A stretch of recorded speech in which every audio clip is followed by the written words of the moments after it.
Students, इस video में आपको बताने वाला हूँ डिफरेंस टर्बो चार्जर और सुपर चार्जर। इसके बीच में हम डिफरेंस को समझेंगे। और अगर आप दूसरे डिफरेंसेस को भी देखना चाहते हैं तो प्लेलिस्ट का लिंक डिस्क्रिप्शन में, वहाँ पे इससे रिलेटेड और भी डिफरेंस है। तो ये जो टॉपिक है टर्बो चार्जर सुपर चार्जर, ये बेसिकली मशीन से, यानी कि मैकेनिकल इंजीनियरिंग का ये एक टॉपिक है। तो यहाँ पर मैं आपको बता देता हूँ कि टर्बो चार्जर क्या होता है, सुपर चार्जर क्या होता है, और पहले ये पता होना चाहिए कि ये होता क्या है। उसके बाद हम इसके डिफरेंसेस को देखेंगे तो हमें ईजी हो जाएगा। तो ये नाम जैसे सुनते हैं तो ऐसा लगता है कि बहुत बड़ी चीज़ है।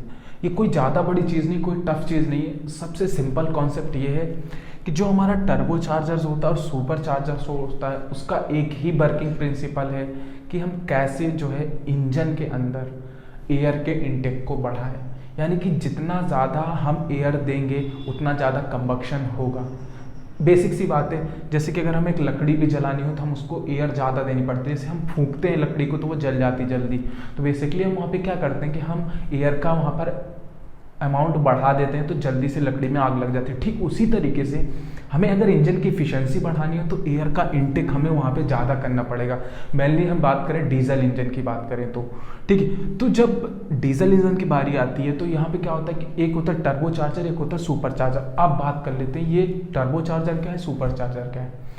तो देखिए, टर्बो चार्जर बेसिकली क्या होता है कि जो हमारा एग्जॉस्ट होता है, जहाँ से गाड़ी का धुआं निकलता है, ठीक है, तो वहाँ पर ऐसा मैकेनिज्म लगाया जाता है गाड़ी के धुएं में एक घूमने वाली रोटेटिंग टरबाइन की तरह, यानी मशीन लगा दिया जाता है पंखे की तरह। वो क्या होता है कि जब एयर निकलती है तो वो रोटेट होता है, और वो रोटेट होता है तो उससे एक इस तरीके से शाफ्ट अलाइनमेंट होता है जो कि क्या करता है कि एयर के इनटेक को बढ़ाता है। मतलब कि एग्जॉस्ट में एक फैन लगा है, एग्जॉस्ट के फैन क्या करता है कि मूव होता है, तो ये शाफ्ट भी मूव हुआ, ये शाफ्ट मूव हुआ तो पावर ट्रांसमिट हुई। ये पावर ट्रांसमिट होकर कहाँ पे जाएगी, जो भी इनलेट बॉल्व होती है उसके पास जाएगी। तो इनलेट बॉल्व के पास भी फैन लगा होगा जो बाहर से एयर ले रहा होगा।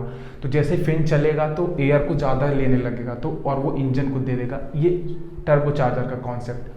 और सुपर चार्जर का कॉन्सेप्ट क्या है कि ये डायरेक्टली क्या होता है कि जो इंजन की शाफ्ट होती है, क्रैंक शाफ्ट होता है, उससे ही टर्बो चार्जर जुड़ा होता है। इसी तरीके से इस तरीके से अलाइनमेंट होता है कि वो डायरेक्टली हम क्या करते हैं कि सुपर चार्जर को जोड़ देते हैं, किससे, क्रैंक शाफ्ट से, ठीक है, इंजन के। तो ये दो कॉन्सेप्ट हैं, दोनों चीज़ें हैं, दोनों का काम एक ही है, बस इनके अलाइनमेंट के कारण, इनकी मैकेनिज्म अलग अलग होने के कारण ये दोनों डिफ्रेंशिएट हो जाते हैं। अब मैं बात कर लेता हूँ डिफरेंस की। सबसे पहले मैंने चीज़ क्या बताई यहाँ पर कि ये जो है एनर्जी कहाँ से लेता है, take energy from exhaust gases, यानी कि जो एग्जॉस्ट गैसेस निकलते हैं उससे लेता है। और ये कहाँ से एनर्जी लेता है, it take energy from crankshaft. ये क्या हो गया, हमारा पहला डिफरेंस हो गया। अब बात करते हैं दूसरे डिफरेंस की। ये क्या है कि इंजन से डायरेक्टली कनेक्टेड नहीं रहता है वो, ये लेकिन इंजन से डायरेक्टली कनेक्टेड रहता है। तो हम लिख सकते हैं it can not directly connected with engine, लेकिन ये होता है it is directly connected with engine।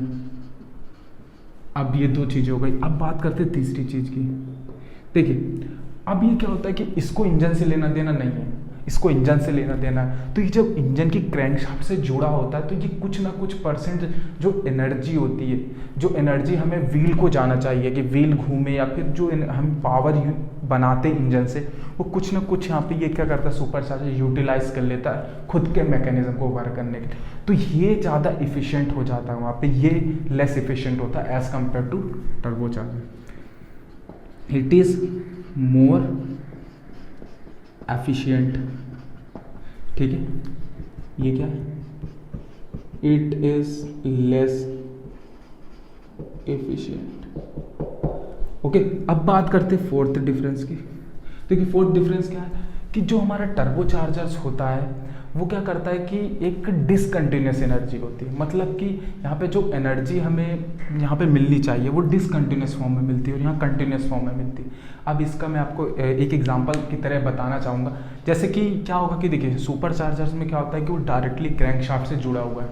तो डायरेक्टली क्रैंकशाफ्ट से जुड़ा होने से यहाँ पर एक फ़ायदा ये है कि जब तक इंजन वर्क करेगा तब तक ये मैकेनिज्म वर्क करेगा। बट इसके साथ क्या प्रॉब्लम आ जाती है कि कभी देखिए, कभी आपने एक्सीलेटर ज़्यादा दिया तो एग्जॉस्ट ज़्यादा निकलेगा, तो ये ज़्यादा वर्क करेगा। कभी आपने क्या किया कि एक्सीलेटर कम दिया तो ये कम वर्क करेगा। मतलब कि इसमें जो एनर्जी बनती है, ये जो यहाँ पे वर्क मैकेनिज्म होता है, ये एक लैग में चलता है, मतलब कि कंटिन्यूस एनर्जी नहीं फ्लो कर पाता, ये कंटिन्यूस एनर्जी को फ्लो करता है। तो एक ये डिफरेंस है, it give us discontinuous form of energy, और ये हमें क्या देता है, कंटिन्यूअस फॉर्म ऑफ एनर्जी।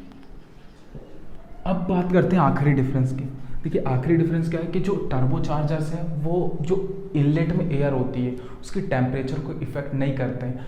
ये क्या करता है, उसके टेम्परेचर को इंक्रीज कर देता है। ये कुछ भी उसमें इफेक्ट नहीं डालता है, वो इंक्रीज कर देता है। It does not effect the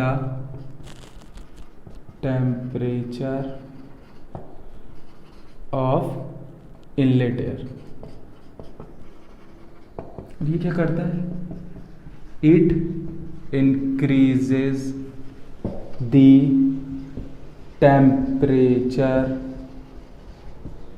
of inlet air. तो यही कुछ मैं आपको डिफरेंसेस बताने वाला था और कॉन्सेप्ट से समझाने की कोशिश की। आई होप आपको चीज़ें समझ में आई होंगी। अपने आप ही लिख लेंगे अगर जो मैंने शुरू में समझाया वो आपको समझ में आ गया तो। उसके बाद एक आध दो पॉइंट ही हैं, थोड़े से एडिशनल है। तो आई होप आपको वीडियो में मज़ा आया होगा। वीडियो अच्छी लगी तो वीडियो को लाइक और चैनल को सब्सक्राइब जरूर करें ताकि मैं और ऐसी अच्छी वीडियोज़ आपके लिए लाता रहूँ। इस वीडियो को यहीं खत्म करेंगे, मिलेंगे किसी नेक्स्ट वीडियो के साथ। Make easy learn easy.